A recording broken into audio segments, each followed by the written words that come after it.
Good morning, folks. Welcome to another round of coffee and questions. And so grab your coffee and see what we're going to talk about today. We're going to talk about making, a welding torch or a gun holder. And I'll turn it over to Charlie, let him read the question like I always do, and we'll jump into the video. But before I do that, you ever wondered when you go into these places, when somebody orders a shot of whiskey or a shot of something, where that term came from? This is just a little historical tip for you. Let me show you a picture and I'll be right back.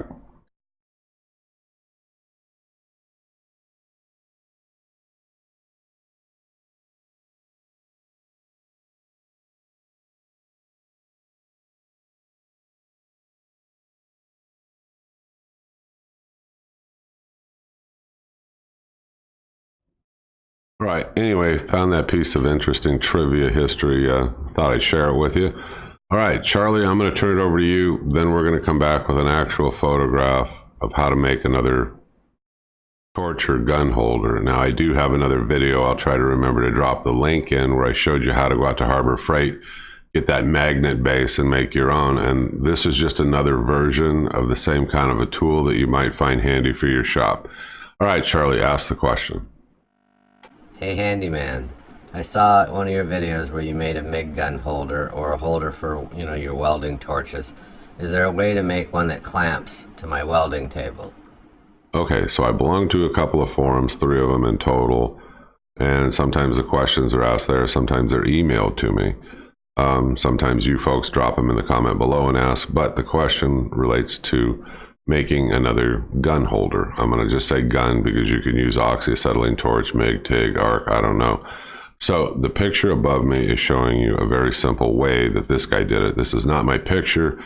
Mine's made differently. I made mine with a magnet base, and it just sits right on top of that welding table. And I have another video on that, but I'll give you a brief discussion of that when we get into questions and answers. But the one above, take a look at this. This is very simple to make. If you go out to that steel supply place, or if you just have a piece of channel steel laying around, there's the beginning of it. Drill a hole, weld a nut, like what I would do is weld a nut on that bottom side, and then go ahead and run that bolt up through there, and with a wrench or something, you can secure that to your bench top. Maybe you have a very wide or thick kind of a bench, maybe you have a thin one. It would work either way. Now, on the front of this, he just took a piece of flat steel. He cut it at an angle. You can see where he did that weld. And then he welded it on a round piece of pipe. And really, that's all he did here.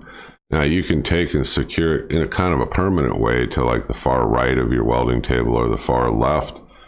Take it off. It's more mobile. I get it.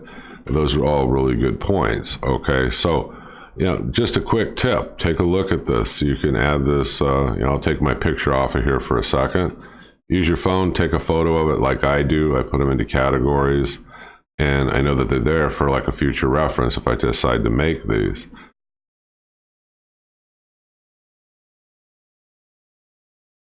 Can you make these for people for money? Yeah, but keep it on your phone. Show it around to your friends and stuff and tell them, hey, I can make this for you if you want, and I'll charge you this.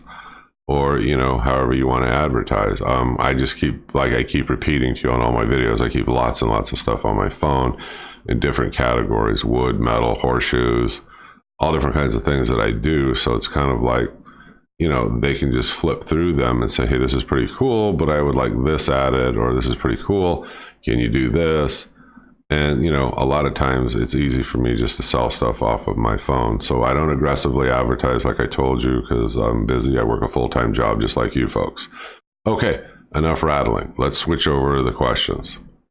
First question, what if I can't find any channel steel that you're talking about in the video? Okay, you can go to any thrift supply place or any place like that. You can get old bed frame rails. Sometimes I pay $1 or $2. I get a whole bunch of them. I bring them home. I cut off all the bad parts into just lengths of angle iron or steel. Weld 2 of them together. You can make your own channel if you're really having that much difficulty. This is just a cleaner way to do it. I haven't done it the other way, but you can. You can take those 2 bed frame rails and you can weld them, and you can make your own C channel. You can certainly do it that way. It's not what I would do because I have availability at these steel supply places to walk in and just say, hey, can I go look through your scrap stuff? And in the back, in the corner of the warehouse, they've got a section where it's all stacked up kind of neatly, and you go back and you root through it and you find different pieces of what you want. But if you're having trouble, weld two pieces together. And don't forget, your thrift stores and places like that, they throw these out when they're mismatched. They don't even want them. So I walk in there and I'm willing to give them $5 or $10, which is more than I have to, but it's like a donation place. So what the heck? And they now know when I walk in, they'll tell me, hey, we got 4 or 5, mismatched bed frame rails. You want them? And a lot of times I pick them up because the guys that are in the club, I bring them home. I use my chop saw, I cut them to lengths and pass them around or whatever. But I only need so much of it. But yes, you can do it that way. Next question. Let me look. I understand your question. It's a little lengthy, but you're asking me what kind of MIG wire. It doesn't matter, to give you just a straightforward answer. These are things you're making in your garage or your shop. If you were working in a body shop or I don't know, something along those lines, 025 would be all you need. I've got 025 here at home and I have 030. Just think about it like this. 030 is really good if you're welding up to, like, say 1/4 inch steel or something like that. Using 1/4 inch, I would try to use the 030 because it's just a thicker wire. It burns good and deep.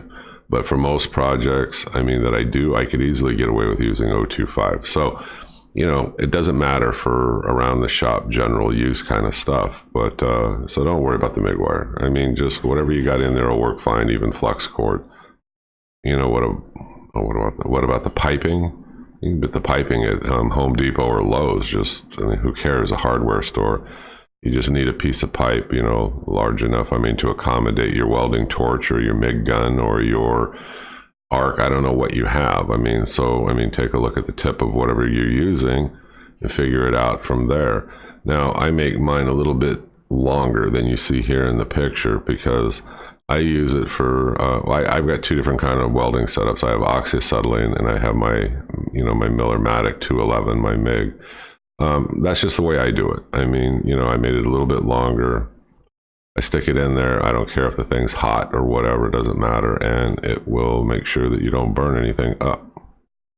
What I would tell you is to go back and look through my videos. I didn't want to go over it in a lot of detail. This was just your short tip, quick kind of a thing on this kind of clamping of making a holder.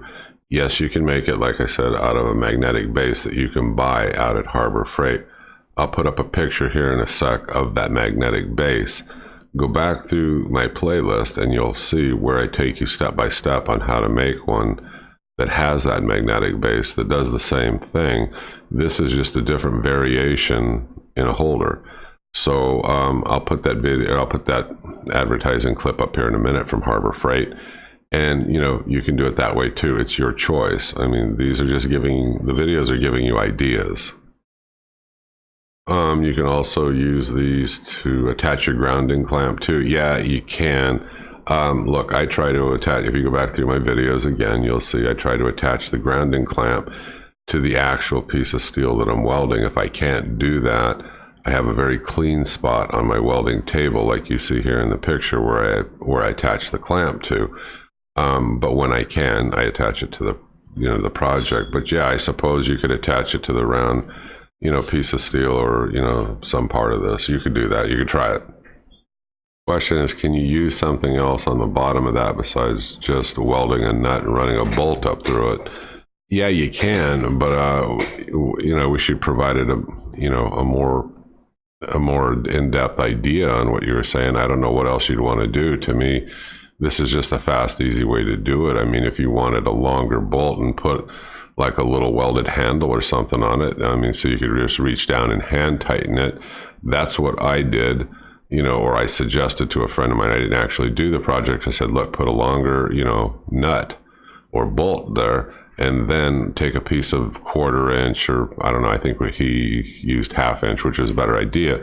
And he just welded like a little bar on there so he could reach down with his hand and just hand tighten it. But I just found that to be a faster, easier idea. But if you want to make that another way, you should have dropped me your thoughts. But that's all I can tell you on that. And that's the variation that, that we took. Well, and the fun part I was going to tell you, about me making these suggestions to you, on that piece of channel steel up on top of the welding table, we welded right on top of there another round piece of pipe that sticks up.